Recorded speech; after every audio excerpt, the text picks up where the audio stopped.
Ay bagong tuklas na pantapal daw sa mga sakit-sakit ng katawan. May ilan nang sumubok, pero meron ding mga nagdududa sa bisa nito.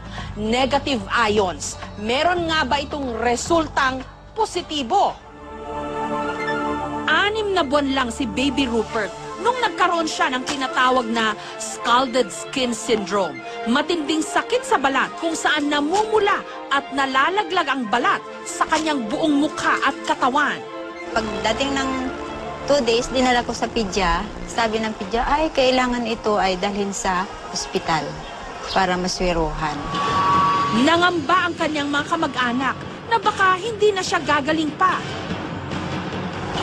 Pero makalipas ang 1 taon, heto na si Baby Rupert. Masayahin.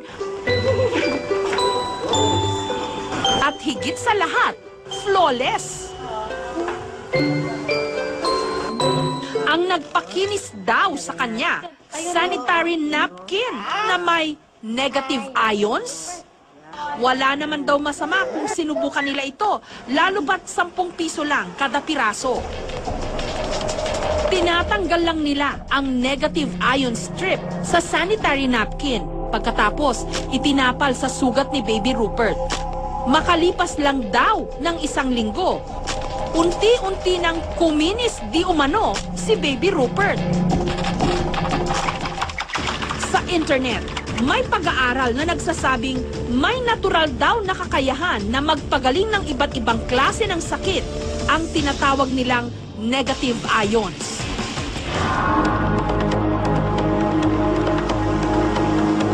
Nagmumula raw ito sa kalikasan mismo, katulad ng waterfalls, dagat,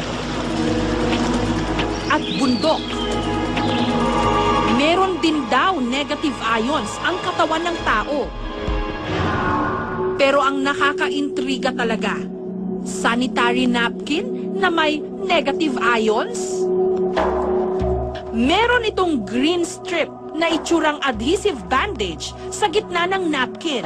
Dito raw nanggagaling ang di umano negative ions. Tatanggalin ito, babasain, at ididikit daw sa sumasakit na parte ng katawan. Si Yoli, 41 years old, noong nakaraang taon, meron daw nakitang cyst sa kanyang matres.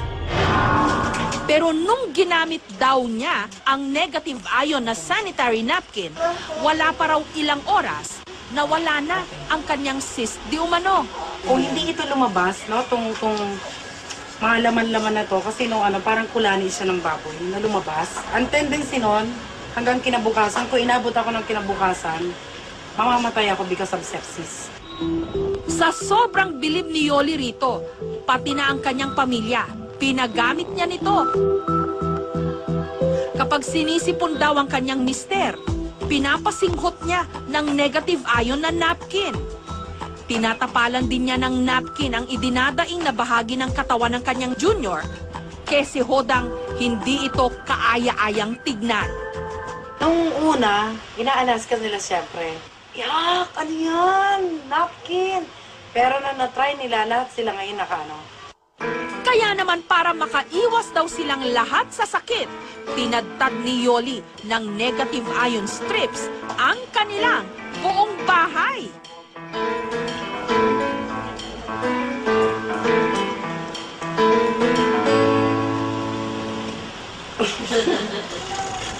Si Lolo Gregorio naman, 84 years old, nagamot di umano ang kanyang namamagang prostate dahil daw sa araw-araw niyang paggamit ng napkin. Marami kasi nagpayo na nakakatulong yan sa mga may depresya sa prostate. Kaya ang ginawa ko, gumamit rin ako. Dahil sa aming narinig, lalo kaming naintriga. Sinadya namin ang tanggapan ng distributor ng sanitary napkin na meron daw negative ion. Taong 2006 nung naimbento raw ito sa China. Pero noong nakaraang taon lang sinimulang ibenta dito sa Pilipinas. So they came up with all the researches Doon, sa small strip na yun, nilagay nila sa napkin. And since they're in the business of napkin, yun na rin ang ginamit. And it's patented.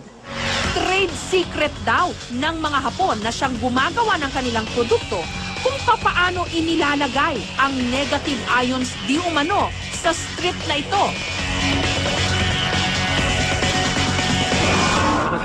Hindi mo Ipinakita rin nila ang kanilang strength test para raw patunayan na may enerhiya Okay. ang kanilang napkin. 1, 2, 3, go. Go. Okay, madali lang siya. Okay, this is what we call strength test. Zip lang, zip.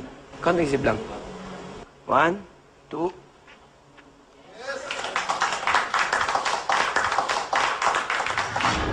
Sa pamamagitan din daw ng paghawak lang sa boteng may negative ion strip, hindi raw tumutumba ang taong dinadantayan ng kamay ng nagdedemo. Okay? 1, 2, 3, go. Pag tinanggal mo, tanggalin mo.